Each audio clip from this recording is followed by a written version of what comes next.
Buenas tardes, mi nombre es Alde Daniel Patiño. Me encuentro en el castillo de Chapultepec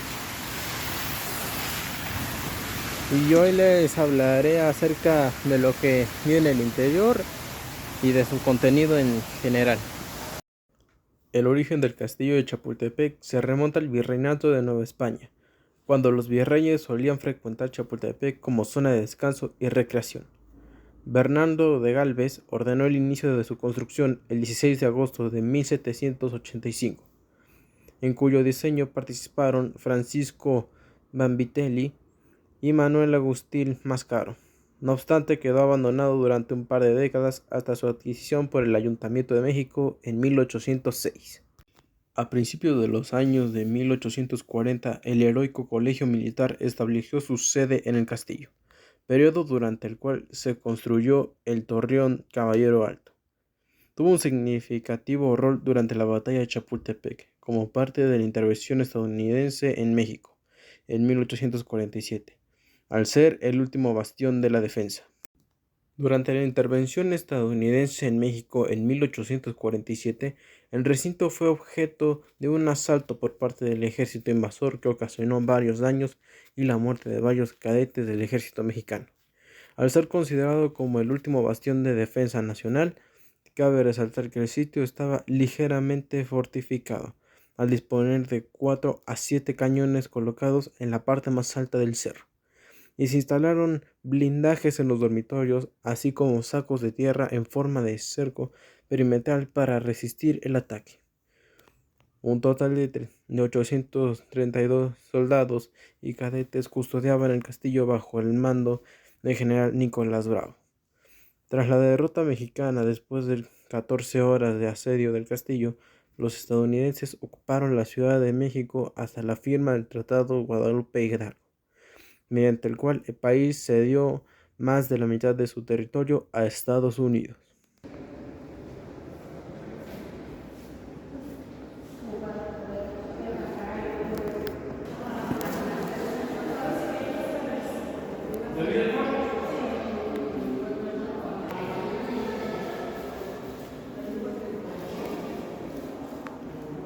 Con motivo de la segunda intervención francesa en México, concretada en 1863, el presidente Benito Juárez trasladó su gobierno a San Luis Potosí, después de que el ejército francés tomara la Ciudad de México. El establecimiento del Segundo Imperio Mexicano requirió, entre otras medidas, de la adopción de una monarquía hereditaria, encabezada por el príncipe católico Maximiliano de Habsburgo, cuyo arribo al país aconteció en 1864. Algunas de las modificaciones realizadas en ese periodo incluyen la reparación de techos, pisos y ventanas, así como la producción de arcadas neoclásicas y balcones en la fachada sur, que contrastaron con la arquitectura barroca característica del sitio hasta entonces. Jardines, un pórtico central, un torreón para comunicar ambas plantas del edificio, logias como columnas de hierro, los murales denominados Las Bacantes a cargo del pintor Santiago Red Bull. El régimen de Maximiliano I llegó a su fin en 1867, con la restauración de la República por Juárez. Previo a este desenlace, el emperador ordenó el desmantelamiento de sus palacios, entre ellos el del castillo de Chapultepec, motivo por el cual se extravió una parte del mobiliario imperial del recinto. Durante el Porfiriato, el castillo volvió a ser acondicionado como residencia presidencial a partir del mandato de Sebastián Lerdo de Tejada en 1872.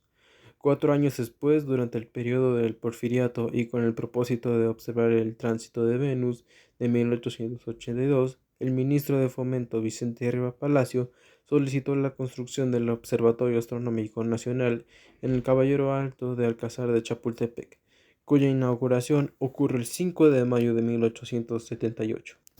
Como parte de sus adecuaciones, se construyeron garitas de vigilancia y una cúpula de vidrio y metal en la torre para albergar el telescopio principal, la cual persistió hasta principios del siglo XX. Adicionalmente, ese mismo año, en la oficina telegráfica de Torreón, Díaz realizó la primera transmisión telefónica experimental en México. En 1881 se inauguró el primero de 3 monumentos dedicados a los combatientes de la intervención estadounidense de 1847, otro de ellos concluido en 1924. Consiste en una serie de esculturas dispuestas en el jardín poniente del castillo y de la autoría de Ignacio Asunsolo. Poco antes del final de su régimen, en marzo de 1908, Díaz sostuvo una entrevista en el castillo con el periodista estadounidense James Krillman, y al año siguiente grabó una lectura realizada en el castillo de Chapultepec de una carta dirigida a Thomas Alva Edison para expresarle su admiración y respeto, además de reunirse en uno de los salones del edificio con el presidente estadounidense William Howard Taft a finales de ese mismo año. El castillo de Chapultepec durante la Revolución Mexicana, 1911-1933. El castillo de Chapultepec continuó siendo la residencia presidencial durante la mayor parte de la Revolución Mexicana, hasta 1938 tras la renuncia de Díaz, Francisco León de la Barra y Francisco I. Madero. Habitaron el palacio entre 1911 y 1913. En febrero, durante la decena trágica, Madero realizó la denominada Marcha de la Lealtad, desde el castillo hasta el Palacio Nacional, acompañado de los cadetes del Colegio Militar, pese a la sublevación de algunos mandos del ejército mexicano. Desde entonces, anualmente se conmemora el acontecimiento a las afueras del recinto. Por instrucción de Venustiano Carranza, para que el alcázar fuese más visible, en 1916 se demolió el edificio al suroeste del Colegio Militar. De igual manera, se remodelaron las escaleras de Leones. A su vez, Álvaro Obregón contrató a Rivas Mercados para que diseñara la fachada del Ministerio de Fomento que habría de instalarse en el área ocupada previamente por el Colegio Militar en el Palacio. Esta educación se sumó a otras tales como la pérgolas, el espejo de agua, el monumento, la patria agradecida a sus hijos caídos y la fuente del Chapulín, estas últimas a cargo de Asunsolo y Luis Albarrán, respectivamente. Por otra parte, durante el mandato de Emilio Portes Gil, en 1929, se afirmaron en la fortaleza de Chapultepec los tratados de paz, con los que culminó la Guerra Cristera. Años después, a finales de 1932, Pascual Ortiz Rubio provocó a su gabinete al castillo para dar a conocer su renuncia como titular del Poder Ejecutivo. Y en 1933 se colocó un mural en la escalera de los Leones realizado por Eduardo Solares. El castillo de Chapultepec durante la época contemporánea, desde 1934 hasta la actualidad. En 1934, Lázaro Cárdenas del Río eligió Los Pinos en vez del castillo de Chapultepec como su residencia, ya que era muy ostentoso para que viviera ahí el presidente de un país en plena reconstrucción. Tras años de enfrentamientos generados por el movimiento revolucionario, 4 años después, y una vez recibidos por la Secretaría de Educación Pública, el plan para los trabajos de adaptación del castillo, se publicó un decreto mediante el cual se estipuló que el edificio habría de ser la sede del Museo Nacional de Historia, que se abrió sus puertas al público por primera vez el 27 de septiembre de 1944. Cabe resaltar que hasta entonces un total de 14 mandatarios habían habitado el palacio desde el Segundo Imperio. En su inauguración estuvieron presentes Manuel Ávila Camacho, Soledad Orozco y Jaime Torres Bodet, entre otras figuras políticas. Su adaptación como museo no impidió que el castillo albergara la Conferencia Interamericana sobre Problemas de la Guerra y la Paz, realizada a comienzos de 1945, y que culminó con la firma del Acta de Chapultepec, la cual sirvió como precedente para el establecimiento de la Organización de Estados Americanos. En noviembre de 1960 se inauguró el Museo de Caracol, en la rampa de acceso al edificio, diseñado por el arquitecto Pedro Ramírez Vázquez. Además de las historias de todo lo que contiene el castillo, también me encontré con reliquias, objetos personales, un texto titulado El otro yo del rey, que en el siguiente momento voy a leer, y también encontré los carruajes, pinturas y demás cosas.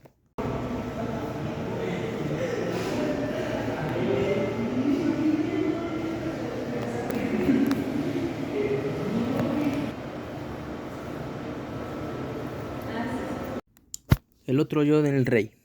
Durante los 300 años que recorre la historia de Nueva España, hubo 12 virreyes. No todos fueron originarios de España, ya que don Juan de Acuña, marqués de Casafuerte, por ejemplo, nació en Lima, Perú.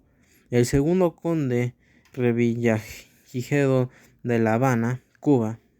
El marqués Branciforte en Sicilia y el marqués de Croix en Flandes, 10 virreyes. Fueron obispos o arzobispos que ejercieron el mando en forma interna, sobre todo cuando sus antecesores eran destruidos o mordían estados en funciones. Durante los siglos XVI y XVII, casi todos pertenecieron a la nobleza española, mientras que en el siglo XVIII y XIX predominaban los militares de grado de tenientes generales. Algunos, como el marqués Güemes o Iturrigay, fueron dispuestos de forma violenta. Pocos trascendieron por sus acciones y entre ellos cabe citar Mendoza, Velasco, Palafox y Mendoza, al duque de los Linares, al marqués de Casafuentes, Antonio María de Bucareli y al segundo conde de Revillagigedo. En los años prósperos del dominio español, los virreyes actuaron como generales responsables de reprimir la lucha emancipadora, pero el último de ellos fue liberal, convencido de las ventajas de una monarquía constitucional, que aceptó sin grandes objeciones la proclamación de independencia de México. Mi visita al castillo de Chapultepec ha sido una de las mejores visitas que he tenido durante mi estancia escolar. El castillo albergaba demasiada historia, un jardín botánico y además de eso está rodeado por el parque botánico más grande de la Ciudad de México. Además de la vista al Popocatépetl, el Ángel de la Independencia y casi todos los cerros que están cerca de Ciudad de México. En mi opinión sí recomiendo visitar el castillo, ya que nos enseñará acerca mucho de la independencia y de la Nueva España.